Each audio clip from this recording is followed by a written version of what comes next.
ಹುಲಿಕಲ್ ನಟರಾಜ್ಗೆ ವಯಸ್ಸಾಯಿತು. ಹಳ್ಳಿ ಹಳ್ಳಿ, ಗ್ರಾಮ, ರಾಜ್ಯ, ತಾಲೂಕುಗಳನ್ನ ಸುತ್ತಲಿಕ್ಕೆ ಸಾಧ್ಯ ಆಗ್ತಾ ಇಲ್ಲ. ನಿಮಗೆ ಜಾಗ ಕೊಡದೇ ಇದ್ರೆ ಆ ಜಾಗ ನಂದು, ನಿಮಗೆ ಸಂಹಾರ ಮಾಡ್ತೇನೆ, ಖಡ್ಗ ಹಿಡಿದು ನಿಮ್ಮ ತಲೆಯನ್ನು ಕತ್ತರಿಸ್ತೇನೆ ಅನ್ನುವಂತಹ ಮಾತನ್ನ ಹೇಳಿದ್ದಾನೆ. ಅದೇ ಅದೊಂದು ವಿಡಿಯೋ ನಾನು ತಗೊಂಡಿದ್ದೀನಿ. ಫರ್ದರ್ ಏನಾಯ್ತು, ನಿಮ್ಗೆ ಏನಾರ ಅವರಿಂದ ಡಿಸ್ಟರ್ಬ್ ಆಯ್ತಾ?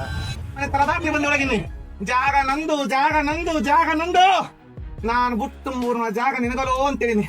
ಅಡ್ಡಗಟ್ಟಿ ನನ್ನ ಪಾದಗಟ್ಟಿ ಗಡ್ಡ ಮಾಡಿದ್ರೆ, ನನ್ನ ಪಾದಗಟ್ಟಿ ಗಡ್ಡ ಲೆಕ್ಕ ಮಾಡಿ ಅಳತಿ ಮಾಡಿ ಜಾಗ ಮಾರಾಟ ಮಾಡಿ ನೋಡೋಣ.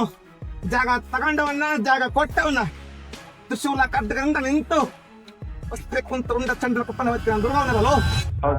ಫರ್ದರ್ ಏನಾಯ್ತು, ನಿಮ್ಗೆ ಏನಾರ ಅವರಿಂದ ಡಿಸ್ಟರ್ಬ್ ಆಯ್ತಾ? ಅಂದ್ರೆ ಅವರು ಕಾಲ್ ಮಾಡಿದ್ರು ಸರ್ ನಮ್ಗೆ, ಆತರ ಎಲ್ಲ ಮಾಡಕ್ ಹೋಗ್ಬೇಡಿ, ಯಾಕೆ ಮಾಡ್ತೀರಾ, ನಮ್ಮ ಮೈ ಮೇಲೆ ದೇವ್ರು ಬರುತ್ತೆ, ದೇವ್ರು ಹೇಳಿರೋದು.